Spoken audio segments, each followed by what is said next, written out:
ठीक है, तो आज हम लोग कवर करने वाले हैं न्यू 365। ठीक है, और यूटेरिया की ये वार्षिकांक है। और संपूर्ण एक वर्ष के समय सामयिक महत्वपूर्ण घटनाक्रम का विशेष वर्णन है। ठीक है, मतलब ये काफी लंबा चलेगा, पूरे साल भर का जो समय सामयिक का महत्वपूर्ण घटनाक्रम का विशेष वर्णन दिया है। और हम लोग टॉपिक नंबर 8 पे हम लोग क्या है पहुंच चुके हैं। ठीक है, तो सबसे पहले हम देखेंगे ना, जो टॉपिक जो निकल कर आता है वक्फ। ठीक है, वक्फ संशोधन विधेयक 2024। ठीक है, यह विधेयक की बात करेंगे 8 अगस्त 2024 को लोकसभा में प्रस्तुत किया गया, पेश किया गया। यह वक्फ अधिनियम 1995 का संशोधन करता है। ठीक है, तो इससे पहले जो वक्फ का जो अधिनियम जो आया था, कब आया था? तो 1995 में आया था। कब आया था?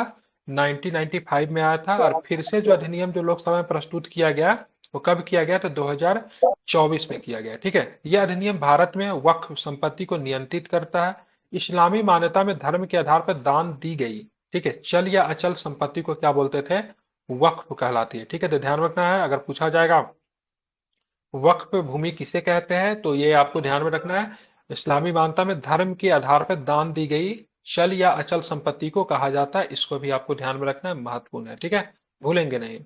और ये इसमें इस बार संशोधन किया जाएगा, इसी प्रकार इसीलिए एक अधिनियम को प्रस्तुत किया गया है 8 अगस्त 2024 को लोकसभा में। इससे पहले इसमें संशोधन हो, इसमें पहले भी एक अधिनियम था जिसको 1995 में प्रस्तुत किया गया था। अब देखेंगे इस अधिनियम में क्या क्या चीजें हैं।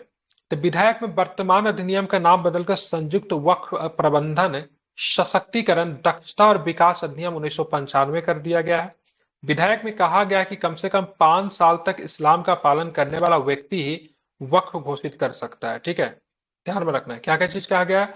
तो विधेयक में वर्तमान अधिनियम का नाम बदलकर क्या रखा गया? संयुक्त वक्फ प्रबंधन सशक्तिकरण दक्षता और विकास अधिनियम 1995 कर दिया गया है। विधेयक में यह बात भी कहा गया कम से कम 5 साल तक इस्लाम का पालन करने वाला व्यक्ति ही वक्फ घोषित कर सकता है। विधेयक में कहा गया कि वक्फ के रूप में पहचानी गई कोई भी सरकारी संपत्ति वक्फ नहीं रह जाएगी। अनिश्चितता की स्थिति में उस क्षेत्र का जिला कलेक्टर स्वामित्व निर्धारित करेगा और राज्य सरकार को रिपोर्ट सौंपेगा। ठीक है, विधेयक में यह भी कहा गया है से वक्फ के रूप में पहचानी गई कोई भी सरकारी संपत्ति वक्फ नहीं रह जाएगी। ठीक है, मतलब कभी कभी ना सरकारी संपत्ति पे भी दावा कर देते हैं। अनिश्चितता अगर रहेगी, मतलब अनसर्टिलिटी होती है, पता नहीं चलता है क्या है नहीं है, तो ऐसे कंडीशन में उस क्षेत्र का जो जिला कलेक्टर जो होंगे उसके अधीन वो आएगा। और रिपोर्ट किसे देगी? तो सरकार को देगी, राज्य सरकार को। ये विधेयक उस प्रावधान को हटा देता है जो वक्फ बोर्ड को यह जांचने और निर्धारित करने का अधिकार देता था कि कोई संपत्ति वक्फ का है कि नहीं है। ठीक है, उसको जांचने का अधिकार किसके पास था? वक्फ बोर्ड के पास था, लेकिन अब यह अधिकार उनसे छीन जाता है। तो वक्फ का सर्वेक्षण करने के लिए, ठीक है, सर्वेक्षण आयुक्त और अतिरिक्त आयुक्त की नियुक्ति का प्रावधान था, लेकिन अब यह विधायक कलेक्टरों को सर्वेक्षण करने का अधिकार देता है। पहले जो था किसका अधिकार था? एक आयुक्त बनाया जाता था, अतिरिक्त आयुक्त की नियुक्ति का भी प्रावधान था जो कि इन भूमियों का सर्वेक्षण करता था, लेकिन अब ये अधिकार किसे दे दिया गया है? कलेक्टर को दे दिया गया है। ठीक है, लंबित सर्वेक्षण राज्य राजस्व कानून के अनुसार ही किए जाएंगे। विधेयक में प्रावधान है कि केंद्रीय वक्फ परिषद के 2 सदस्य गैर मुस्लिम होने चाहिए। ठीक है, ध्यान रखिए, मुस्लिम नहीं होने चाहिए। अधिनियम के अनुसार परिषद में नियुक्त सांसद पूर्व न्यायाधीश को प्रतिष्ठित व्यक्ति मुस्लिम होने जरूरी नहीं है। मुस्लिम सदस्यों में से 2 महिलाएं भी होनी चाहिए, तो महिला सशक्तिकरण के लिए भी ये काम करता है। वक्फ बोर्ड में शिया सुन्नी और पिछड़े मुस्लिमों को कम से कम एक सदस्य होना चाहिए। इसमें बोहरा और ठीक है आगा खानी समुदायों में से भी एक एक सदस्य होना चाहिए, अगर उनके पास राज्य में वक्फ है तो। ठीक है, तो ये भी इसमें बोहरा समुदाय को शामिल किया गया, तो ये इंपॉर्टेंट हो सकता है। से मतलब वक्फ बोर्ड में 2 नए समुदाय को शामिल किया गया जो कि इस्लाम से बिलोंग करते हैं, बोहरा और दूसरा क्या है? आगा खानी। विधेयक में ट्रिब्यूनल के निर्णय को अंतिम मानने वाले प्रावधानों को छोड़ दिया गया। ट्रिब्यूनल के आदेशों के लिए 90 दिनों के भीतर उच्च न्यायालय में अपील की जाएगी। विधायक केंद्र सरकार को निम्नलिखित संबंध में नियम बनाने का अधिकार देता है। केंद्र सरकार को क्या क्या चीज में? पंजीकरण के मामले में, वक्फ के खातों का प्रकाशन के मामले में, तो वक्फ बोर्ड की कार्यवाही का प्रकाशन भी होगा। अब विधायक केंद्र सरकार द्वारा सीएजी या किसी नामित अधिकारी से वक्फ के खातों का ऑडिट करने का भी अधिकार देता है। मतलब सीएजी जो है तो वह इसका ऑडिट भी कर सकती है। वक्फ बोर्ड जो है उसके पास सशस्त्र बल जैसे सेना और भारतीय रेलवे के बाद तीसरा सबसे बड़ा भूमि का स्वामित्व है, मतलब इनके पास सबसे ज्यादा भूमि है। ठीक है, सेना के बाद, ठीक है, और भारत में भारतीय रेलवे के बाद सबसे अधिक भूमि की बात करेंगे तो इसी के पास है। ठीक है, इस विधेयक की समीक्षा के लिए जगदम्बिका पाल की अध्यक्षता में संयुक्त संसदीय समिति का गठन किया गया, ठीक है, जिसको जेपीसी कहते हैं। तो एक ये जो इस विधेयक की समीक्षा के लिए एक समिति बनाई गई, उसकी अध्यक्षता कौन कर रहे हैं? क्या नाम है इनका? जगदम्बिका पाल। बिल्कुल, जगदम्बिका पाल। ठीक है, तो चलिए मैं इस पे जरा रिपीट करता हूँ। सबसे पहले विधेयक को प्रस्तुत किया गया, संशोधन विधेयक को कब प्रस्तुत किया गया? तो ध्यान आठ रखना है 2024 में प्रस्तुत किया गया। और वक्फ अधिनियम कब का है? तो 1995 का है। वक्फ भूमि किसे कहते हैं? तो ध्यान में रखना, जो दान के द्वारा जो दी जाती है भूमि, वो उनको कहते हैं। ठीक है, अब इनका अधिनियम का नाम भी बदल दिया गया, संयुक्त वक्फ प्रबंधन सशक्तिकरण दक्षता और विकास अधिनियम 1995 नाम रखा गया है। कोई भी व्यक्ति वक्फ घोषित कब कर सकता है? मतलब कोई भी व्यक्ति चाहे तो अपने संपत्ति को कब दान में दे सकता है? कम से कम वो इस्लाम को कितने साल फॉलो करेगा? तो 5 साल फॉलो करेगा तब। ठीक है, अगर मान लीजिए किसी भी जमीन को अगर वक्फ बोर्ड जो है सो कहता है इसे मेरा है, लेकिन इसमें अनिश्चितता होती है, तो जमीन पे वो किसके अधीन वो स्वामित्व का निर्धारित कौन करेगा? तो क्या बताएंगे? कलेक्टर साहब करेंगे। ठीक है, कौन करेंगे? कलेक्टर साहब करेंगे। ठीक है, ध्यान में रखना है। ठीक है, और ये अधिकार जो था पहले, इसके बाद वक्फ बोर्ड के हिसाब से भाई साहब ये संपत्ति वक्फ का है कि नहीं है, इसको अब छीन लिया जाता है। ठीक है ना। तो उसके बाद बात करेंगे सर्वेक्षण करने के लिए सर्वेक्षण आयुक्त, अतिरिक्त आयुक्त की जो नियुक्ति का जो प्रावधान जो था, उसको छीन कर किसको दे दिया गया? कलेक्टर को दे दिया गया। ठीक है, और ये विधायक में जो प्रावधान जो है ना, ये सदस्य को लेकर ये इंपॉर्टेंट हो सकता है। तो विधायक में प्रावधान है कि केंद्रीय वक्फ परिषद में 2 सदस्य होने चाहिए। 2 सदस्य जो होने चाहिए गैर मुस्लिम होने चाहिए। अधिनियम के अनुसार परिषद में संयुक्त सांसद, पूर्व न्यायाधीश और प्रतिष्ठित व्यक्ति मुस्लिम होने जरूरी नहीं है। ठीक है, मतलब ये अधिनियम के अनुसार परिषद में नियुक्त जो सांसद होंगे या फिर पूर्व न्यायाधीश जो होंगे वो मुस्लिम होने जरूरी नहीं है। ठीक है, वो किसी भी धर्म से हो सकता है। और जो मुस्लिम सदस्य जो होंगे उसमें से महिलाओं की संख्या कितनी होनी चाहिए? तो क्या बताएंगे? तो क्या बताएंगे? तो 2 महिलाएं होनी चाहिए। ठीक है, ध्यान में रखेंगे कितने होने चाहिए? तो 2 महिलाएं इसमें से होने चाहिए। ध्यान में रखना है, इंपॉर्टेंट है। ठीक है, इसे नहीं भूलेंगे आप लोग। ठीक है, साथ में वक्फ बोर्ड में शिया सुन्नी भी होना चाहिए। शिया भी होंगे, सुन्नी भी हो जाएंगे, सब इस्लाम के सेक्ट्स है। ठीक है, पिछड़े मुस्लिम वर्गों में से कम एक सदस्य होना चाहिए, पिछड़े मुस्लिम वर्ग। अब बोहरा और आगा खानी समुदाय के भी एक सदस्य होने चाहिए। ठीक है, अगर उनके राज्य में वक्फ है तो। ठीक है, विधायक में जो ट्रिब्यूनल के निर्णय को अंतिम मानने के लिए प्रावधानों को छोड़ दिया गया है। ट्रिब्यूनल का आदेशों के खिलाफ कितने दिन के अंदर में सुप्रीम कोर्ट में आप चुनौती दे सकते हैं, सॉरी हाई कोर्ट में चुनौती दे सकते हैं? तो 90 दिनों 90 दिनों में। ठीक है, और सरकार के 90 पास days अगर में। बात करेंगे, केंद्र सरकार के पास निम्नलिखित संबंध में नियम बनाने का अधिकार होगा। तो पंजीकरण के संबंधित नियम केंद्र सरकार बनाएगी। वक्फ के खातों का प्रकाशन भी केंद्र सरकार करेगी। वक्फ बोर्ड की कार्यवाही का भी प्रकाशन केंद्र सरकार करेगी। अगर केंद्र सरकार को लगेगा इनके खातों को ऑडिट करवाना है, तो ये सीएजी के पास भी अधिकार होगा। जमीन की बात करेंगे तो भारत में तीसरा सबसे बड़ा जमीन जो है इन्हीं के पास में। ठीक है, और एक विधायक की इस विधायक की समीक्षा करने के लिए किसकी अध्यक्षता में एक संसदीय समिति जेपीसी के गठन किया गया? तो क्या बताएंगे? नाम ये काफी इंपॉर्टेंट है, तो जगदम्बिका। जगदम्बिका पाल। एक और मैं क्या बोला था याद करने के लिए, बोहरा और आगा खानी ध्यान में रखना है। ठीक है, अब हम आगे चलते हैं, देखेंगे दूसरा जो हमारा टॉपिक जो था, आईपीसी, सीआरपीसी और भारतीय साक्ष्य अधिनियम में सुधार हुआ है। ठीक है, तो किस किस में सुधार हुआ है? तो ध्यान में रखना है, तो आईपीसी, ठीक है, सीआरपीसी और साथ में भारतीय साक्ष्य अधिनियम। ये रिपोर्ट की बात करेंगे मिनिस्ट्री ऑफ होम अफेयर्स या फिर पीआईबी का न्यूज है। ठीक है, तो गृह मंत्रालय ने 2020 में आपराधिक कानून की 3 संहिताओं की समीक्षा के लिए राष्ट्रीय विधि विश्वविद्यालय दिल्ली के पूर्व कुलपति प्रोफेसर रणवीर सिंह की अध्यक्षता में एक समिति गठित की है। ठीक है, तो यहाँ पे जो आपराधिक कानून है 2020 में आपराधिक कानून की 3 संहिताओं की समीक्षा करने के लिए राष्ट्रीय विधि विश्वविद्यालय दिल्ली के पूर्व कुलपति का नाम बताइए, जिसकी अध्यक्षता में एक समिति का गठन किया गया। उनका नाम क्या है? तो उनका नाम है रणवीर सिंह। क्या नाम है? ये एक्टर नहीं है, ध्यान में रखना है। ठीक है, ये रणवीर सिंह प्रोफेसर है। ठीक है, भारतीय न्याय संहिता की बात किसको बोलते हैं? बीएनएस कहते हैं। क्या बोलते हैं? भारतीय न्याय संहिता को क्या बोला जाता है? बीएनएस। ठीक है, तो बीएनएस 2023।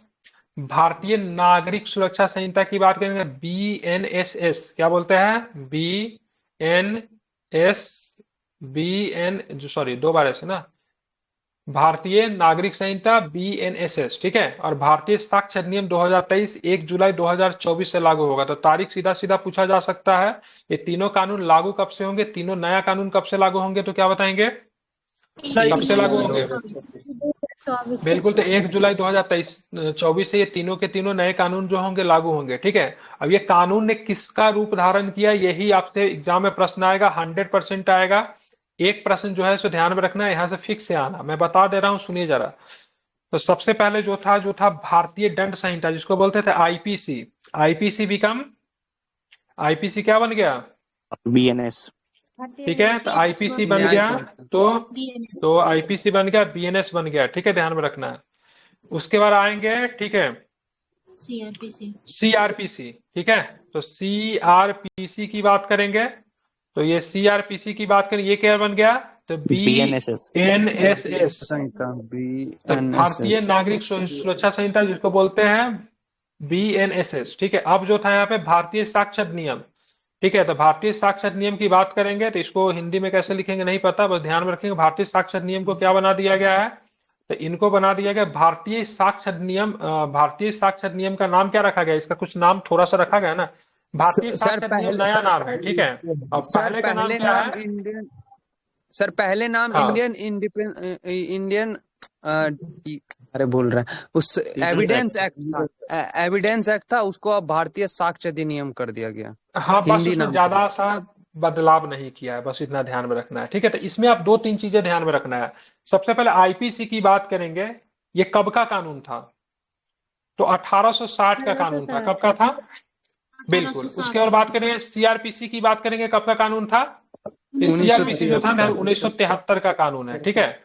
और ये बात करेंगे ना, भारतीय साक्षर नियम की बात करेंगे ना, 1872 का कानून है, ठीक है।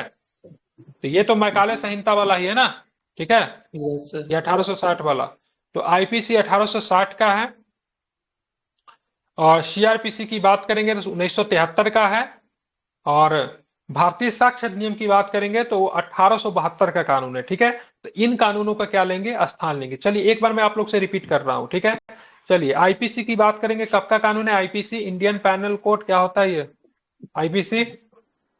1860 का। इसका स्थान कौन लेगा? आईपीसी का स्थान कौन लेगा? आईपीसी का स्थान न्याय संहिता। बीएनएस, ठीक है। अब भारतीय हमें बताओ न्याय संहिता। सीआरपीसी, सीआरपीसी कब का कानून है? 1973 इस कानून का स्थान कौन लेगा?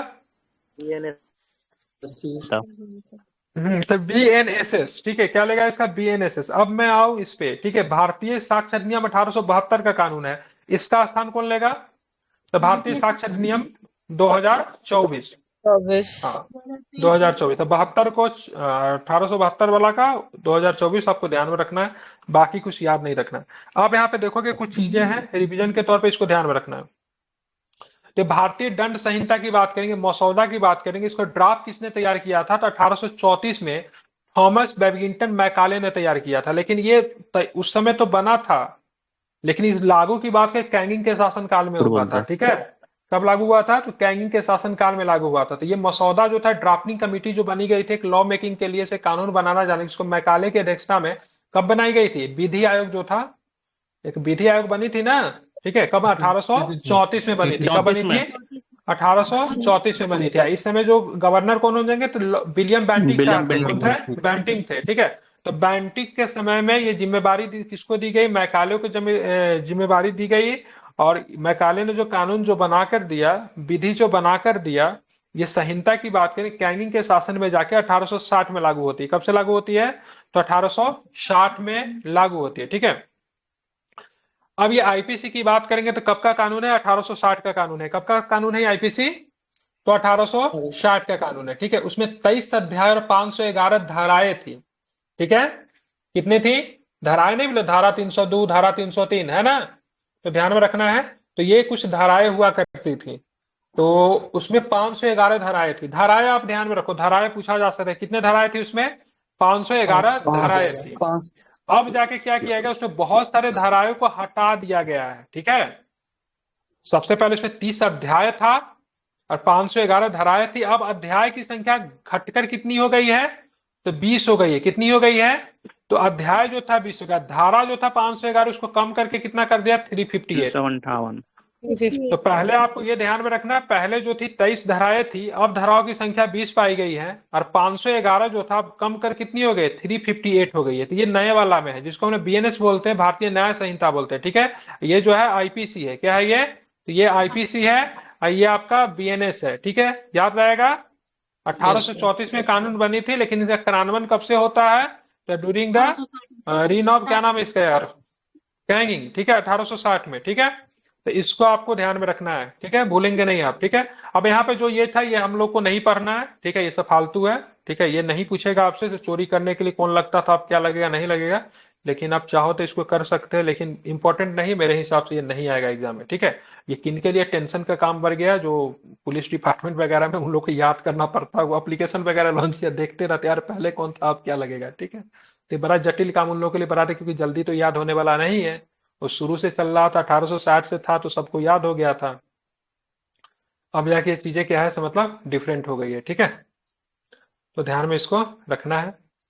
तो चलिए आप देखेंगे नए प्रावधानों की बात करेंगे, तो नए प्रावधानों में कुछ प्रावधानों को जोड़ा गया है, बहुत सारे प्रावधानों को हटा दिया गया है, ठीक है। तो नए प्रावधानों की बात करेंगे तो इसमें क्या क्या चीज रखा गया है जो कि उस समय नहीं था। तो भारत में अपराध के लिए भारत के बाहर से उकसाना, ये चीजें हो रही थी ना अभी हाल फिलहाल में, भारत में अपराध करने के लिए बाहर से खालिस्तानी वगैरह जो थे भारत में उकसा रहे थे, तो इसके लिए धारा 48 को जोड़ा गया है, ठीक है। एक धारा 69 को जोड़ा गया, छल पूर्वक तरीके आदि का उपयोग करके यौन संबंध बनाना, जैसे शादी का झांसा वगैरह देके किसी के साथ फिजिकल रिलेशन वगैरह क्रिएट करना, उसके लिए 69 है, ठीक है। किसी बच्चे को अपराध करने के लिए काम पर रखना या फिर उसे शामिल करना, ठीक है। मतलब क्या थे ना, से बहुत लोग जो थे से अपराध खुद से नहीं करते, इसमें बच्चों का सहारा लेते थे और उसे अपराध करवाते थे, बच्चा को गिरफ्तार होते नहीं है, ठीक है। तो इसके लिए 95 है, वो इसके लिए जिम्मेदार होंगे। धारा 111 संगठित अपराध, संगठित मतलब जुड़कर ग्रुपिंग में करना। धारा 112 छोटा मोटा संगठित अपराध, ये बड़ा वाला ही छोटा वाला। आतंकवादी कृत्य के लिए 113 को जोड़ा गया है।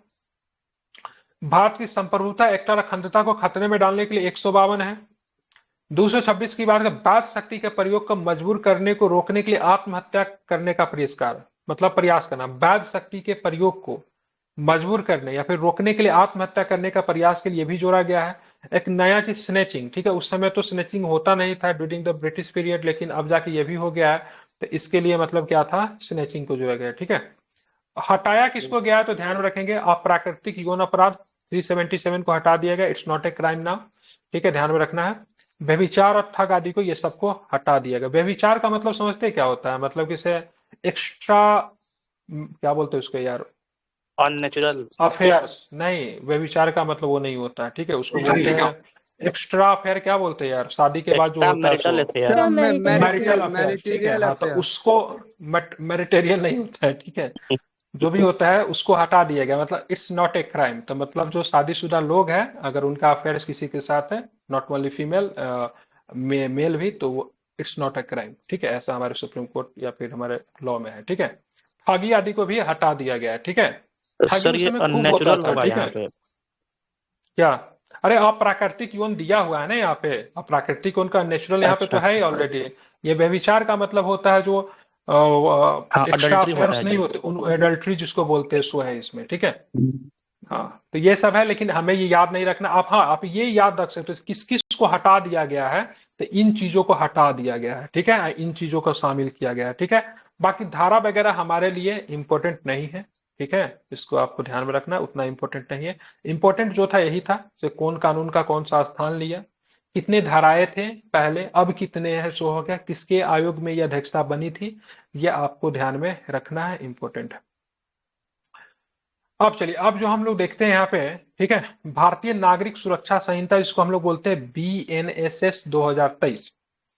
बीएनएसएस में 531 धाराएं हैं, और ये क्या लिखा हुआ है, 31 और ये 39, 39 बोलेंगे ना, 39 सर, 39। हाँ वो उसी को 39 कहते हैं, ठीक है। बीएनएस की बात करेंगे, 531 इसमें धाराएं हैं और इसमें 39 अध्याय है, ठीक है। पहले कितने थे इसमें, सीआरपीसी में पहले कितने थे, सीआरपीसी का स्थान लिया है ना ये, यस सर। बीएनएसएस किसका स्थान लिया, सीआरपीसी का स्थान लिया है, तो उसमें पहले कितने थे, 484 थे। और धाराओं की बात करेंगे इसमें कितना था, तो ये कितना है, ये 30 और 37, ठीक है। तो पहले आप ध्यान में रखोगे सीआरपीसी का लिख दे रहा हूं, सीआरपीसी ये 1973 का कानून है ना ये, जी सर। ठीक है। अब जाके इसकी जगह पे क्या आ गया, बीएनएसएस आ गया 2023 कह लीजिए, 24 से लागू हो रहा है, ठीक है, मैं 23 ही लिख रहा हूँ। पहले इसमें धाराओं की संख्या पाई गई थी कितना, सीआरपीसी में कितना था, 484 था, और इसमें अध्याय कितने थे, तो अध्याय इसको ध्यान में रखना है कितने थे, तो 37 थे, ठीक है। और इसमें अब नए में 531 है, और अध्याय की संख्या कितनी पाई गई है, तो 39 पाई गई है, ठीक है। इसको आपको ध्यान में रखना इंपॉर्टेंट है। नए प्रावधानों में क्या क्या शामिल किया गया है, तो घोषित संपत्ति की, घोषित व्यक्ति की संपत्ति की पहचान करना, और साथ में कुर्की जब्त, ऑडियो वीडियो इलेक्ट्रॉनिक माध्यम से तलाशी और जब्ती भी, ठीक है। मतलब इलेक्ट्रॉनिक माध्यम से तलाशी ली जाएगी और जब्ती भी की जाएगी। तो ऑडियो वीडियो तो उस समय तो था नहीं, तो नए प्रावधानों में इनको शामिल किया गया है। संपत्ति की कुर्की जब्ती वापसी है, पुलिस के वैध निर्देशों का पालन करने के लिए बाध्य व्यक्ति भी इसमें शामिल किया गया। कुछ मामलों में लोक सेवकों, विशेषज्ञ पुलिस अधिकारियों का साक्ष्य भी है इसमें। घोषित अपराधी की अनुपस्थिति में जांच, परीक्षण एवं निर्णय, ये बहुत इंपॉर्टेंट किया गया। जैसे क्या होता है ना, कोई अपराध करके देश से बाहर जो भाग जाता था, तो उनके ऊपर जो मुकदमा वगैरह चलाने के लिए उनको देश में लाना, इससे बिगेस्ट चुनौती है, ठीक है। मतलब बहुत बड़ा चैलेंज होता था उसको देश में बुलाकर कैसे लाए, ताकि उसके ऊपर क्या किया जाए, तो कानून वगैरह के अनुसार उनके ऊपर सजा वगैरह, ट्रायल वगैरह चलाया जाए। लेकिन अब वो व्यक्ति नहीं भी रहेगा तो भी उसके अनुपस्थिति में जांच एवं परीक्षण का ये काम किया जाएगा, तो ये काफी अच्छा है। गवाह को संरक्षण देना, मृत्यु दंड के मामलों में दया याचिका, इलेक्ट्रॉनिक्स मोड में परीक्षण और कार्यवाही की जाएगी, ठीक है। मान लीजिए कि इसे कोई जरूरी नहीं है, इसे न्यायालय में आपको उस समय क्या होना पड़ेगा, उपस्थित ही होना, ठीक है। इलेक्ट्रॉनिक्स मोड में भी परीक्षण की जाएगी और कार्यवाही की जाएगी, ठीक है। तो ये भी काफी इंपॉर्टेंट है। तो ये सारे चीजों का मतलब नए प्रावधानों में क्या किया गया, शामिल किया गया, लेकिन हमारे लिए इंपॉर्टेंट नहीं है। नए प्रावधानों में धारा 531 है और अध्याय की बात करें 39 है। पहले सीआरपीसी में 484 धाराएं थी, और अब जाके मतलब क्या है इसमें, सॉरी 37 जो थे क्या थे, तो इसमें अध्याय थे, ये आप ध्यान में रखना है। बात करेंगे बीएनएसएस की प्रमुख विशेषता क्या है। एफआईआर किसी भी पुलिस स्टेशन में दर्ज की जाएगी, चाहे अपराध का क्षेत्र किसी, इसको जीरो एफआईआर कहते हैं। कौन सा एफआईआर कहते हैं, जो पुलिस विभाग से लोग होंगे वो समझ सकते हैं, इसको जीरो एफआईआर कहते हैं। कहीं से भी आप दायर कर सकते हैं जीरो एफआईआर। एक बार काफी चर्चा में डेट टाइम आ गया था, जब राम रहीम, क्या नाम था उसका यार, राम नहीं, कौन था बाबा, बड़े बड़े दाढ़ी जो था, क्या नाम था उसका, राम रहीम नहीं, हाँ, आसाराम। तो आसाराम, ठीक है, ध्यान में रखना है। तो बाबा आसाराम जो था, ध्यान में रखना है, उसके ऊपर ये केस की गई थी दिल्ली में। घटना आई थिंक पंजाब के कहीं पे हुई थी, और दिल्ली में ये मतलब केस जो था ये मतलब हुआ था, ठीक है। तो इसको जीरो एफआईआर का मामला जो था वहां पे आया था, ठीक है। मतलब ये पुलिस किसी भी पुलिस स्टेशन में दर्ज किया जा सकता है, इसे इलेक्ट्रॉनिक्स माध्यम से भी दर्ज किया जा सकता है, काफी इंपॉर्टेंट है। जैसे बहुत लोग होते हैं नहीं चाहते हैं, तो उनके साथ कुछ अगर प्रॉब्लम होता है तो फोन वगैरह करके भी एफआईआर कर सकते हैं। प्रारंभिक जांच की फर्स्ट इंफॉर्मेशन रिपोर्ट एफआईआर कहते हैं। तो प्रारंभिक जांच 14 दिनों में पूरी होनी चाहिए, ठीक है। बयानों की रिकॉर्डिंग लिख जाएगी। बलात्कार पीड़ित का बयान उसके घर पर दर्ज किया जाएगा। ऐसे बयान मोबाइल फोन सहित ऑडियो वीडियो इलेक्ट्रॉनिक्स माध्यम से भी दर्ज किया जा सकता है। यौन उत्पीड़न की पीड़िता का बयान दर्ज करने के लिए महिला पुलिस अधिकारियों का होना आवश्यक है, ठीक है। वहां पे महिला पुलिस अधिकारी होगी, ठीक है। 15 से कम और 60 वर्ष अधिक आयु के किसी भी पुरुष, किसी भी महिला, मानसिक या शारीरिक रूप में विकलांग व्यक्ति, गंभीर बीमारी से पीड़ित किसी भी व्यक्ति को बयान दर्ज करने के लिए पुलिस स्टेशन से नहीं बुलाया जाएगा, ठीक है। वो 15 वर्ष से कम होना चाहिए, जैसे बच्चा हो गया, क्या बोलते हैं उसको, एडोलसेंस, क्या बोलते हैं उस अवस्था, किशोरावस्था, ठीक है। और साथ में 60 वर्ष से अधिक, जिसमें सीनियर सिटीजन आदमी, तो उनको आप थाना में नहीं बुला सकते हो, आप घर पे जाके उस सारी चीजों को करना पड़ेगा, जिसमें महिला भी शामिल है, पुरुष भी शामिल है, फिर मानसिक या शारीरिक रूप से विकलांग व्यक्ति, सबके सब। 10 वर्ष या उससे अधिक कारावास से दंडनीय अपराधों में गवाह को न्यायिक मजिस्ट्रेट के द्वारा दर्ज किया जाएगा, ठीक है। तो ये सारी चीजें जो थी इसमें बयान की रिकॉर्डिंग में इसमें शामिल है, ठीक है। एफआईआर का तरीका ऊपर में था। अब हम लोग देखेंगे इसमें क्या था। आप देखोगे गिरफ्तारी, 3 वर्ष से कम कारावास की सजा वाले अपराधों में डीएसपी की अनुमति के बिना वृद्ध या सशक्त व्यक्ति की गिरफ्तारी नहीं की जाएगी, ठीक है। मतलब जिसमें किसी व्यक्ति को 3 वर्ष से कम सजा का प्रावधान, मान लीजिए किसी भी केस में किसी को 2 वर्ष का सजा है, 2.5 वर्ष का सजा, तो ऐसे अपराधों में पुलिस विदाउट डीएसपी के परमिशन से गिरफ्तार किस व्यक्ति को नहीं कर सकती, वृद्ध या फिर अशक्त व्यक्ति को, ठीक है, ध्यान में रखना है। गिरफ्तार व्यक्तियों का रिकॉर्ड रखने और उसे डिजिटल मोड में प्रदर्शित करने के लिए प्रत्येक पुलिस स्टेशन में नामित पुलिस अधिकारी की नियुक्ति की जाएगी, ठीक है, मतलब वो डिजिटली रूप से उन सारे चीजों को रखेंगे, वैकेंसी भी आने वाली है इसका, ठीक है। शुरुआती 15 दिनों के बाद पुलिस रिमांड मांगा जा सकता है, आरोपी की रिमांड बीएनएसएस के तहत मांगी जा सकती है, ठीक है। उन मामलों में गिरफ्तारी के पहले 40 दिनों के भीतर जहां अपराध 10 पर से कम हो कारावास के लिए दंडनीय है। उन मामलों में गिरफ्तारी से पहले 60 दिनों के भीतर जहां अपराध 10 पर से अधिक हो कारावास के लिए दंडनीय है। ये कुछ मतलब है, ठीक है, इसको आप लोग देख लीजिएगा, ये सब उतना इंपॉर्टेंट नहीं है। बीएनएस और पॉस्को के तहत कुछ यौन अपराध में जांच सूचना होने की तारीख 2 महीने के भीतर पूरी कर। पॉस्को की बात करेंगे, बच्चे जो होते हैं उनके साथ अगर किसी प्रकार का क्राइम्स वगैरह होता है तो पॉस्को एक्ट के तहत सजा वगैरह का उसमें प्रावधान होता है, ठीक है, पॉस्को, ठीक है। इसको आपको ध्यान में रखना है। अब यहाँ पे देखेंगे भारतीय साक्ष्य नियम की बात करेंगे 2023। तो इस अधिनियम में पहले कितनी धाराएं थी? भारतीय साक्ष्य नियम की बात करेंगे, कब का कानून है भारतीय साक्ष्य नियम? अभी जस्ट ऊपर में हम लोगों ने पढ़ा 1900। अरे 1872 है ना। सीआरपीसी तो 1973 का था, इतना जल्दी कैसे भूल जाता है? यही सब पूछेगा ही मेनली, ठीक है। तो इस अधिनियम में 170 धाराएं थी, इस अधिनियम में 170 धाराएं है, सॉरी, जबकि पहले इसमें कितने थे? 166 थे।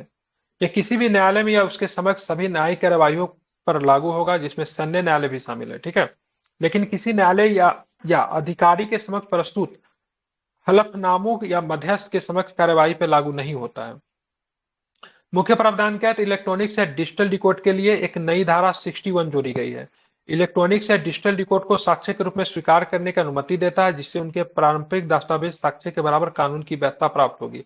तो पहले लोग जो थे, जो ट्रेडिशनल जो दस्तावेजी जो साक्ष्य के रूप में प्रस्तुत करते तो वही थे, कागज वगैरह में होता था। लेकिन अब वीडियो ऑडियो के फॉर्म में भी मतलब चीजों को प्रस्तुत किया जा सकता, उसको भी वही मानता होगी, ठीक है। द्वितीयक साक्ष्य क्या है? तो इसमें निम्नलिखित को शामिल करने का विचार किया गया। यांत्रिक प्रक्रियाओं के द्वारा मूल में बनाई गई प्रतिलिपियां, ठीक है, यांत्रिक मतलब मोबाइल फोन वगैरह से, दस्तावेजों के समकक्ष से बनाई गई प्रतिलिपियां, इसे देखने वाले गवाह द्वारा प्रदान किए गए दस्तावेजों की सामग्री के मौखिक विवरण, सब इसमें शामिल किया गया है, ठीक है।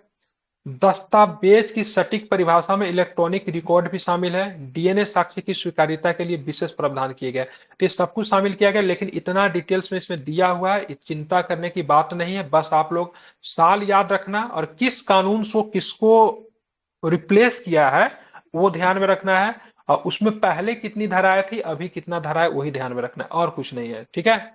एक बार मैं फिर से रिपीट करता हूँ, ये सबके सब कानून जो है ब्रिटिश कालीन कानून है। आईपीसी कब का कानून है? आईपीसी 1860।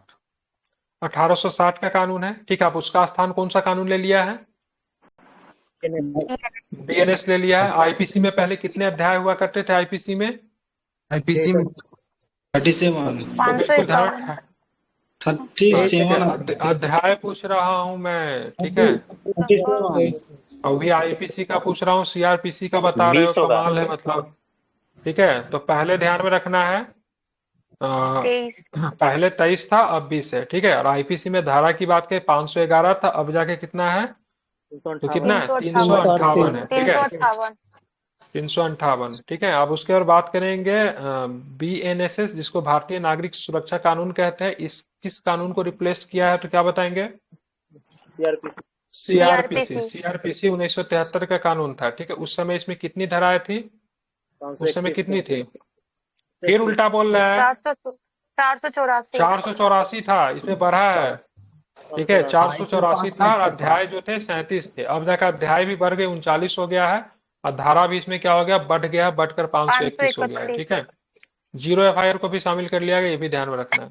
उसके बाद अगर बात करेंगे तो ये तीसरा कानून जो था, जिसको हम लोग भारतीय साक्ष्य अधिनियम कहते हैं, तो ये 1872 का कानून है, ठीक है, ध्यान में रखना। इसमें पहले इसमें 166 धाराएं थी, अब जाके इसमें कितना है? 170 धाराएं है, ठीक है।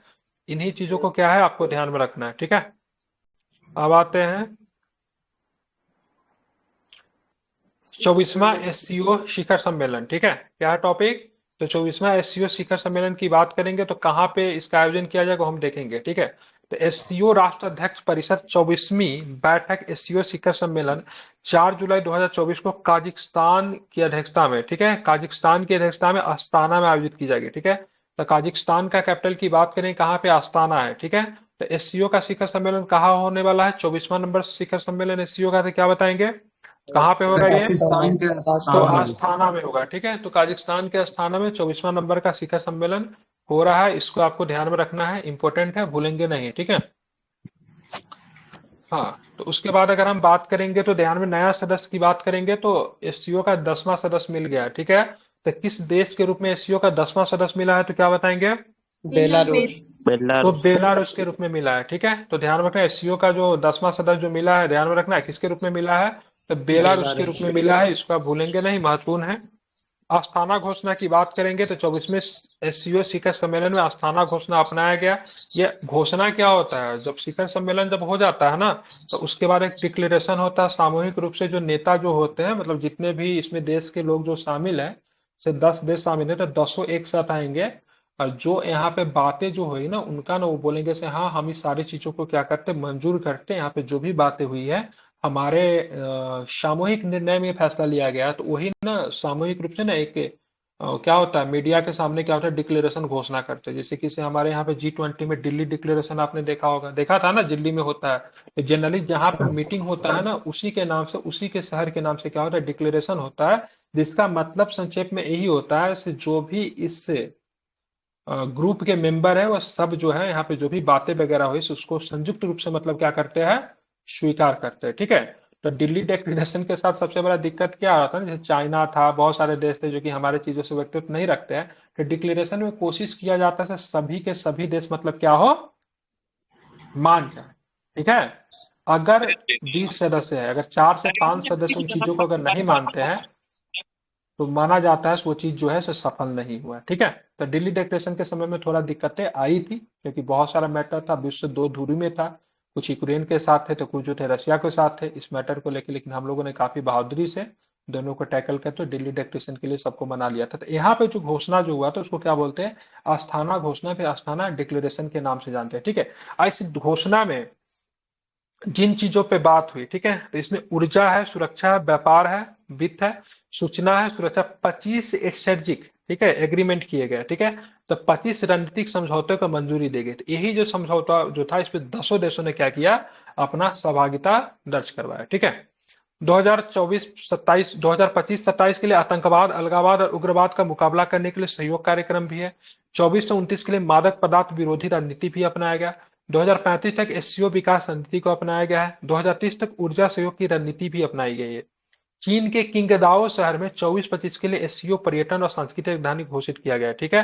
तो ये बहुत इंपॉर्टेंट होगा, बहुत इंपॉर्टेंट। एससीओ के द्वारा भारत के भी एक शहर को इससे पहले सांस्कृतिक राजधानी के तौर पे दर्जा दिया गया। तो शहर कौन है?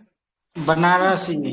वाराणसी, ठीक है। तो बनारसी। वाराणसी है, ठीक है। तो अभी जो है सो मतलब एससीओ ये जब जब होता है ना, तब तक ने किसी किसी शहर को ये लोग घोषणा करते थे, भाई साहब ये हमारा सांस्कृतिक राजधानी है, ठीक है। तो इस बार जो किया है, ये 24वां जो किया है, तो चीन के किस शहर को किया है, तो क्या बताओगे आप? किंगडाओ। ठीक है। तो ध्यान रखना है किंगदाओ, ठीक है। कौन सा शहर है, तो किंगदाओ शहर है। इसको आपको ध्यान, ये इंपॉर्टेंट आपके लिए निकल कर आता है, ठीक है। बाकी जो भी बात बताई ना, ये सब बकवास, ये सब नहीं पूछेगा। पूछेगा कैसे भाई, बैठक कहाँ पे होगा, तो अस्ताना में होगा, ठीक है। बैठक की अध्यक्षता कौन करेगा, तो काजाकिस्तान के जो भी होंगे वो करेंगे बैठक की अध्यक्षता। ये भी आपको ध्यान में रखना है। और बाकी जो सांस्कृतिक राजधानी, जो पर्यटन और सांस्कृतिक राजधानी घोषित किया गया, किंगदाओ को किया गया। फिर ऐसा प्रश्न पूछता है, एससीओ के द्वारा किंगदाओ को, ठीक है, सांस्कृतिक और वैश्विक राजधानी, सांस्कृतिक और पर्यटन की राजधानी घोषित किया गया, किस देश का शहर है, तो चीन का है। अब आते हैं ना, हम लोग जरा बात करेंगे ना, सबसे एससीओ के ऊपर बात करेंगे। तो एससीओ शुरू में बना ना, तो उसमें मात्र 5 देश ही थे, ठीक है। इसमें शुरू में 5 ही देश थे। इसको ना हम लोग ना संघाई 5 के तौर पे जानते थे। एससीओ का पुराना नाम क्या है, कभी भी पूछा जा सकता है किसी राह पे, तो इसको आपको ध्यान में रखना है। शंघाई तो क्या फाइव। है, ठीक है, तो बिल्कुल ठीक है। तो संघाई 5, ठीक है, ध्यान में रखना है, ठीक है। तो संघाई 5 की बात करेंगे तो किस नाम से जानते थे पहले, ठीक है। हाँ, तो इसको आपको ध्यान में रखना है, ठीक है। हाँ, तो इसको पहले संघाई 5 के नाम से जानते हैं, जिसमें कौन कौन शामिल थे। संघाई 5 में कौन कौन थे, संघाई 5 क्यों बोलते हैं, क्योंकि सीओ की स्थापना शंघाई में हुई थी। कहाँ पे हुई थी, शंघाई में हुई थी, जो कि चीन का बहुत बड़ा औद्योगिक शहर है, ठीक है, ध्यान में रखना है।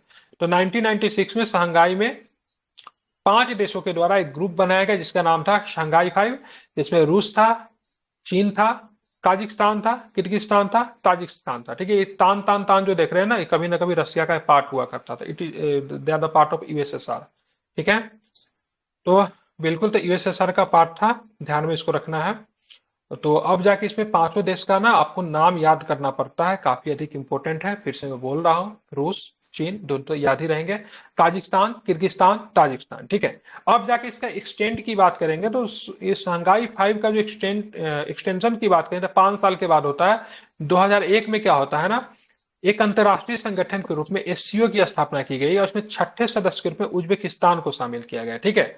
तो नाउ संघाई 5 जो था क्या बन गया, तो संघाई 5 आपका क्या बन गया, एससीओ बन गया, ठीक है। इसमें जो छठा सदस्य जो शामिल हुआ, फिर से एक तान आ गया, जो तान कौन सा था, ये भी यूएसएसआर का कभी हिस्सा हुआ करता था, उज्बेकिस्तान आ गया, ठीक है। तो उज्बेकिस्तान जब आता है तो इसकी राजधानी भी डेट टाइम जो बना दी जाती है, ठीक है, ध्यान में। इसकी सचिवालय की बात करेंगे तो इसका सचिवालय बीजिंग है। कहाँ पे है इसकी सचिवालय, बीजिंग है। तो अभी तक का जो कहानी था उसमें आपको ध्यान में ये रखना है, 1996 में शंघाई 5 बना। शंघाई 5 में 5 देश थे, एक रूस थे, एक चीन है, काजिकिस्तान है, किर्गिस्तान है, ताजिकिस्तान है, ठीक है। छठा सदस्य की बात करेंगे, इसको 5 वर्ष लग जाते हैं इसको छठा सदस्य ढूंढने में, और 2001 में इसको छठा सदस्य मिलता है। और किस देश के रूप में छठा सदस्य मिलता है, तो क्या बताएंगे, उज्बेकिस्तान के रूप में, ठीक है। इसका सेक्रेटरिएट की बात करेंगे, सचिवालय की बात करेंगे, सचिवालय कहाँ पे है, तो क्या बताएंगे, बीजिंग। लेकिन एससीओ में मजा तब आता है जब से कि 2017 में 2 देश में शामिल होते हैं, ठीक है। तो कौन सा 2 देश इसमें शामिल होता है 2017 में, तो क्या बताएंगे, भारत पाकिस्तान। तो ठीक है। तो भारत और पाकिस्तान जो है इसमें 2017 में शामिल होता है। कौन शामिल होता है, तो 2017 में क्या होता है, भारत और पाकिस्तान की बात करेंगे, इसमें शामिल होता है। कब होता है, 2017 में भारत पाकिस्तान। ये काफी इंपॉर्टेंट है ये हमारे लिए, ठीक है। तो अब यहाँ पे देशों की संख्या हो गई 8, ठीक है। अब क्या होता है, 2023 में बेचारा रसिया आया तो अपने साथ अपना चचेरा भाई को भी लेकर, कजन ब्रदर है ना ईरान उसका, ठीक है।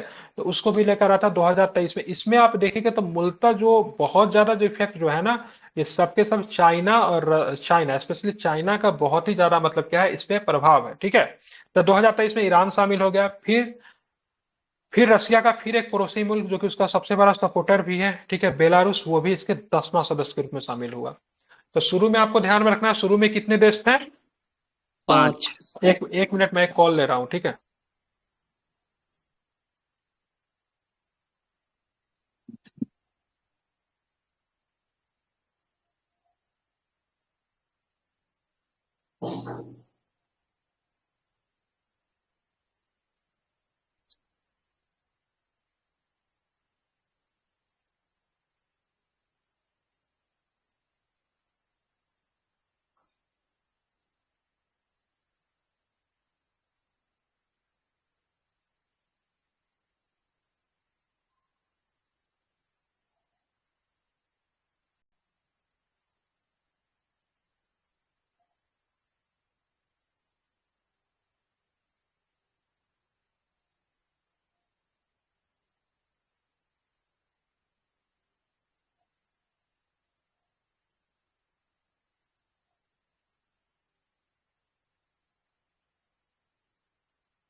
हाँ, तो हम लोग शंघाई के बारे में पढ़ रहे थे। तो पहले इसका नाम था शंघाई 5 था, जिसमें रूस था, चीन था, काजाकिस्तान था, किर्गिस्तान था, ताजिकिस्तान था।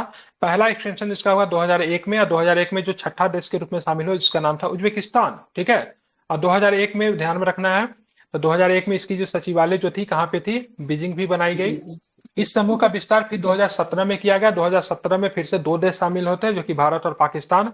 बाद में क्या होता है, 2023 में ईरान शामिल होता है। फिर अभी 2024 की बात करेंगे, ठीक है, सॉरी 2023 में ईरान और बेलारूस दोनों के दोनों शामिल होते हैं, ठीक है। तो नवीनतम सदस्य आपसे पूछा जा सकता है, तो नवीनतम सदस्य इसका कौन सा है, बेलारूस है, ठीक है। हाँ, जिसकी राजधानी कहाँ है, कहाँ है, पटना, भागलपुर, मिन्स्क है, ठीक है। ध्यान में रखना क्या है, मिन्स्क, ठीक है, क्या है, मिन्स्क, ऐसे लिखते हैं ना, इसकी राजधानी है, ठीक है। ध्यान में रखना इंपॉर्टेंट है। तो ये आपका रहा एससीओ। और एससीओ का एक बैठक जो है अभी होने वाला है हाल फिलहाल में, कहाँ पे होने वाला है, पाकिस्तान। हो भी पाकिस्तान में, गया ठीक था। है, हो गया, नहीं 16-17 को होगा। क्या बात नहीं कर, 16-17 को होगा अभी। ठीक है, हो जाएगा तो हम लोग को पता चलेगा ना, हम लोग को बिना बताए हुए कैसे कर सकता है, ठीक है। ये आपका होने वाला पाकिस्तान में, हमारे विदेश मंत्री साहब जो है वो जाने वाले हैं पाकिस्तान, ठीक है। तो ध्यान में इसको रखना है। अब आते हैं रुद्रम एक मिसाइल, ठीक है। रुद्रम एक मिसाइल जो था काफी अधिक चर्चा में रहा। किन कारणों से चर्चा में रहा, जरा इस पे भी हम लोग विचार प्रकट करते हैं। तो हाल में ही भारत ने अपनी पहली स्वदेशी एंटी रेडिएशन मिसाइल रुद्रम 1 का सफल परीक्षण किया, जिसे रक्षा अनुसंधान विकास संगठन, इसको संक्षेप में हम लोग डीआरडीओ कहते हैं, ने वायु सेना के लिए विकसित किया है। ठीक है, ये रुद्रम है क्या? मिसाइल है। मिसाइल तो बहुत सारे हैं, रुद्रम में क्या स्पेशल क्वालिटी है? तो रुद्रम क्या है? स्वदेशी एंटी रेडिएशन मिसाइल है। क्या है? स्वदेशी एंटी रेडिएशन मिसाइल है। ठीक है, इसको ध्यान में रखना, भूलेंगे नहीं। स्वदेशी भी है और एंटी रेडिएशन मिसाइल है, इसको आपको ध्यान में रखना है, भूलना नहीं है। ठीक है, और इसको किसके द्वारा विकसित किया गया तो क्या बताएंगे? Who develop? DRDO तो ध्यान में रखना है, डीआरडीओ के द्वारा विकसित किया गया है। ठीक है, किसके द्वारा विकसित किया गया है? तो डीआरडीओ के द्वारा विकसित किया गया है, ये भी आपको ध्यान में रखना इंपॉर्टेंट है। ठीक है, तो डीआरडीओ के द्वारा इसको क्या किया गया? विकसित किया गया। ठीक है, आप देखेंगे इसकी मुख्य विशेषताएं क्या है। तो ये भारत की पहली स्वदेशी एंटी रेडिएशन मिसाइल है। तो भारत की पहली स्वदेशी एंटी रेडिएशन मिसाइल की बात करेंगे, क्या है? तो रुद्रम फर्स्ट। रुद्रम फर्स्ट का एक क्वालिटी है जो कि आपके एग्जाम में पूछा जा रहा है, हवा से सतह पर मार करती है। ठीक है, जिसमें होता है बहुत अधिक कंफ्यूजन, हवा से हवा दे देगा, सतह से सतह दे देगा, हवा से सतह दे देगा, सतह से हवा दे देगा, फिर हो जाएंगे आप कंफ्यूज। ठीक है, तो एयर टू सरफेस मिसाइल है। सिंपल शब्दों में ध्यान रखेंगे, एयर टू सरफेस मिसाइल है। ठीक है, मतलब हवा से क्या करती है? सतह पे मार करती है, मतलब ऊपर उड़ते रहेगी और सीधे मतलब क्या करेगी? सतह पे क्या करेगी ना, टारगेट बना के विस्फोट करेगी। ठीक है, इसको आपको ध्यान में रखना है। तो भारत का पहला एंटी रेडिएशन मिसाइल का नाम क्या है? रुद्रम है, और रुद्रम को डीआरडीओ ने विकसित किया है, जो कि एयर टू सरफेस है, ये भी आपको ध्यान में रखना है।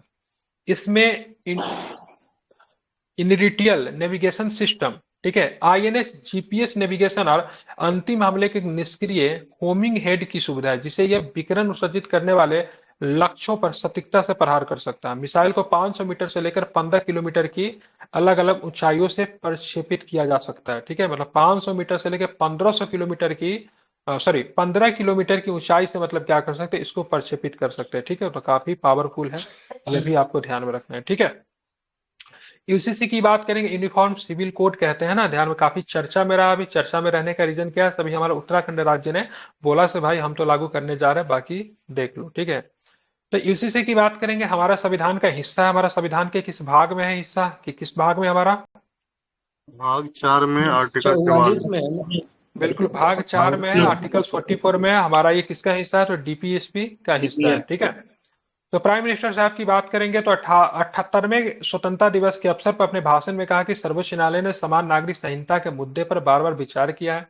उन्होंने ये भी कहा कि हमारे देश को धर्म के आधार पर विभाजित करने वाले तथा भेदभाव को बढ़ावा देने वाले कानूनों की आधुनिक समाज में कोई स्थान नहीं है। इसीलिए मैं जोर देकर कहता हूं कि देश के लिए धर्मनिरपेक्ष नागरिक संहिता की मांग करने का समय आ गया। यूसीसी के बारे में हम लोग थोड़ा जान लेते हैं। समान नागरिक संहिता का अर्थ है भारत में रहने वाले प्रत्येक नागरिक के समान नागरिक संहिता में समान कानून, चाहे वो किसी भी धर्म या, ठीक है, जाति का हो। ठीक है, आप देखेंगे हमारे यहाँ समान कानून नहीं है क्या? बिल्कुल हमारे यहाँ समान कानून है, लेकिन कौन सा मामले में? तो क्रिमिनल मामलों में। ठीक है, अगर मान लीजिए कोई व्यक्ति अगर क्राइम करेगा तो वो ये नहीं देखेंगे से भाई साहब हिंदू है कि मुस्लिम है, क्राइम करने वाला का जो सजा जो होगा सबके लिए एक ही कानून होगा। ठीक है, लेकिन जब तलाक की मामला आएगी तो उसमें देखेंगे वो हिंदू है कि मुस्लिम है। ठीक है, यहाँ पे सिविल मामलों में क्या होता है ना, कानून क्या होता है? बदल जाता है। ठीक है, क्या होता है? सिविल मामलों में ध्यान में रखना है, क्या होता है? कानून क्या होता है? बदल जाता है। ठीक है, ध्यान में रखना है। लेकिन क्या होता है, जो आपराधिक मामले होते हैं उनमें सभी के लिए क्या है? तो एक जैसा और एक समान क्या है? कानून है। ठीक है, तो सिविल मामलों के लिए ही मतलब इस पे विचार चल रही है। ठीक है, तब यूसीसी के बारे में जो इतिहास क्या है उसके बारे में लोग जान लेते हैं। तो सबसे पहले आप देखोगे समान नागरिक संहिता किस किस पे लागू होता है। तो सबसे पहले विवाह के दौरान, ठीक है, तलाक में, विरासत में, सक्सेसर की बात करेंगे, गोद लेने में, ठीक है, नहीं विरासत का दूसरा मतलब होता है जो क्या बोलते हैं उसको, जो दादाजी लोग जो संपत्ति वगैरह छोड़ के जो जाते हैं उसको बोलते हैं ना सर। हाँ बिल्कुल, ठीक है, उसका उत्तराधिकार तो संबंधित सभी धार्मिक मामलों पर लागू होगी। इसे राज्य के नीति निर्देशक सिद्धांतों में अनुच्छेद 44 के तहत रखा गया है। ठीक है, गोवा पुर्तगाली नागरिक संहिता 1867 के रूप में है, लेकिन स्वतंत्रता से पहले समान नागरिक संहिता का पालन करने वाला पहला राज्य की बात करें गोवा है, जो कि कब लग गया था वहां पे? 1867 में लग गया था। ठीक है, लेकिन वहां पर भी उस कानून में बहुत लूप होल्स है, उसमें जनरली क्रिश्चियन को बहुत ज्यादा मतलब वो दिया गया है। ठीक है, तो बहुत ज्यादा लूप होल्स है इसमें। ठीक है, तो कहने का मतलब समानता, लेकिन कोई भी सिमिलरिटी नहीं है। आप पढ़ोगे, मैं एक दिन पढ़ रहा था इसके बारे में, तो क्रिश्चियन को बहुत ज्यादा उसमें राइट नाम दिए के गए लिए है हैं, सर, ठीक बस है, वो। नाम के लिए, हाँ बिल्कुल नाम के लिए, ठीक है, बोल सकते हैं। उत्तराखंड स्वतंत्रता के बाद समान नागरिक संहिता को अपनाने वाला देश का पहला राज्य है। समान नागरिक संहिता किस सूची में आता है, क्या बताओगे? समवर्ती सूची। DPSP 44 तो समझ रहे हैं ना, डीपीएस में ये समवर्ती किस सूची में आता है? समवर्ती सूची में। डेट मीन्स लॉ कौन बना सकता है? स्टेट कंकरेंट या दोनों सेंट्रल या फिर दोनों? दोनों दोनों बना दोनों सकता है, सर, ठीक है। दोनों। जब स्टेट और सेंट्रल जब दोनों लॉ बनाए तो अपशिष्ट शक्ति किसके पास है? केंद्र के सेंटर पास। ठीक के है, पास। केंद्र के पास है, ठीक है। उत्तराखंड के लिए समान नागरिक संहिता का मसौदा तैयार करने के लिए सुप्रीम कोर्ट की पूर्व न्यायाधीश रंजना प्रकाश देसाई के नेतृत्व में 5 सदस्यीय समिति का गठन किया गया। अगर इससे अगर प्रश्न पूछेगा ना, अगर इस टॉपिक से अगर प्रश्न पूछा तो 100% मैं लिख के दे रहा हूं, यही प्रश्न पूछेगा, ठीक है। क्या नाम है इसका? रंजना रंजना प्रकाश देसाई, जो कि सुप्रीम कोर्ट की पूर्व न्यायाधीश रही है, ठीक है। और 5 सदस्यीय समिति का गठन किया गया था। ये मामला तब निकल कर शाहबानो मामला। शाहबानो की बात करेंगे। राजीव गांधी की देश में सरकार थी, ये काफी बुजुर्ग महिला थी, ठीक है। इनके पति जो होते हैं इनको छोड़ देते हैं, तलाक दे देते हैं। एट दैट टाइम इनकी एज की बात करेंगे 60+ के आसपास थी, ठीक है। तो उस समय मामला काफी निकल कर आते हैं। तो राजीव गांधी की सरकार कानून बनाती है, लेकिन बाद में क्या होता है ना, जो कट्टरपंथियों की वजह से, इस्लामिक गुरुओं की वजह से इनको झुकना पड़ता है, कानून को वापस लेना पड़ता है, ठीक है। तो ये काफी सर अधिक पहले सुप्रीम सर कोर्ट कोर्ट देता है फैसला, सुप्रीम इसके कोर्ट बाद हाँ बनाते हैं कोर्ट कानून। फैसला देती है, सुप्रीम कोर्ट फैसला देती है, लेकिन राजीव गांधी कानून बना के उस फैसला को क्या करते हैं? पलट देते हैं, ठीक है। तो शाहबानो का मामला जो था 1985 का मामला था। एक सारा बानो का मामला की बात करें 2017 में सुप्रीम कोर्ट ने समान नागरिक संहिता का समर्थन किया था। तो कोर्ट ने उस समय भी शाहबानो के पक्ष में फैसला दिया था, लेकिन बाद में जाके मुस्लिम कट्टरपंथियों के दबाव में आने की, मैं तो कट्टरपंथी ही बोलता हूँ लोगों को, उसके दबाव में आने की वजह से क्या होता है, सरकार को दैट टाइम की राजीव जी की सरकार को फैसला को, कानून को के द्वारा बदलना पड़ता है, ठीक है। बीएनआर समिति ने एक संहिताबद्ध हिंदू कानून की सिफारिश की थी, ठीक है। भारत में धर्म आधारित व्यक्तिगत कानून ये है, ठीक है। हिंदू विवाह अधिनियम की बात करें 1955 जो कि हिंदू के लिए है। हिंदू उत्तराधिकारी अधिनियम 1956 है। हिंदू दत्तक ग्रहण, दत्तक का मतलब गोद लेने वाला जो बच्चा नहीं होता, और भरण पोषण अधिनियम की बात 1956 है। हिंदू शब्द की बात करेंगे तो उसमें ध्यान रखो सिख, बौद्ध और जैन को शामिल किया गया है, ठीक है। समझ रहे हैं ना, सिख है, Yes, sir. बौद्ध है, जैन को भी हिंदू में ही शामिल किया गया, ये भी आपको ध्यान में रखना है, ठीक है। हमारे यहाँ मुख्यतः हाँ ठीक है, और अब्राहमिक रिलीजन में आगे चल के इस्लाम वगैरह जो आता है उसमें आ जाता है, ठीक है। तो ये जो है सो इसमें हिंदू, सिख, बुद्ध और जैन को शामिल किया है, हिंदू शब्द में आते हैं दोनों। उसके बाद बात करेंगे तो ध्यान में रखेंगे मुस्लिम व्यक्तिगत कानून की बात। व्यक्तिगत कानून शरीयत के अनुसार चलता है, जो कि 1937 का कानून है इनका। पारसी, ध्यान में रखना है, जिसको पारसी विवाह तलाक अधिनियम 1936 है। और ईसाई व्यक्तिगत कानून की बात करें, ईसाई विवाह अधिनियम की बात करें 1872 है, ठीक है। ये 4 धर्म के लिए अलग अलग हम लोगों ने कानून बना रखा है, क्योंकि हिंदू में बौद्ध, जैन सबको, हमने सिख को भी शामिल किया है, वो तो है ही।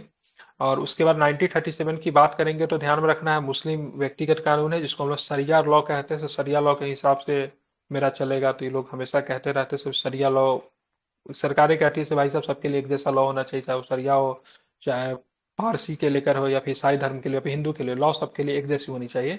लेकिन बहुत सारे समुदाय को दिक्कत नहीं, लेकिन कुछ समुदाय को लग रहा है सरकार जो है उनके सांस्कृतिक अधिकार को, कल्चरल राइट को समाप्त करना चाहती है। इसमें सबसे बड़ा एक रीजन आ जाए फंडामेंटल राइट, ठीक है। इसमें कहीं ना कहीं फंडामेंटल राइट का भी उल्लंघन होता है। कल्चरल राइट है ना, कौन सा आर्टिकल कल्चरल राइट की बात करता है, कौन सा आर्टिकल बात करता है? 29 और 29-30 हाँ, तो 29-30 को है, तो इसमें ये सबसे बड़ा बाधा जो है ये आता है इसमें। जैसे कल कोई बोल रहा है नेसेसरी, मतलब फंडामेंटल राइट को बढ़ावा देता है, नहीं, फंडामेंटल राइट को क्या करता है ना, ये खराब करने का काम, वायलेट करने का काम करता है, ठीक है। वन नेशन वन इलेक्शन की बात करेंगे तो हम लोग नहीं पढ़ेंगे, क्योंकि काफी इंपॉर्टेंट टॉपिक है, कल पढ़ेंगे, ठीक है। क्योंकि इससे प्रश्न आने की पूरी संभावना है। क्या आएंगे प्रश्न बता दे रहा हूँ, इधर के कमेटी आर्टिकल्स, ठीक चेयरमैन। है। आर्टिकल्स नहीं, सबसे ज्यादा इसमें से आर्टिकल्स महत्वपूर्ण है, ठीक है। स्टेटमेंट वाइज क्वेश्चन में आर्टिकल सबसे पूछेगा, तो कल मैं इसको अच्छे से आर्टिकल्स को एक्सप्लेन करूंगा। आपकी अगली क्लास जो होगी 9:30 के बाद होगी, ठीक है। तो नेक्स्ट क्लासेस की बात करेंगे। ये सब तो मेंस में भी पूछ सकता है ना सर? One nation one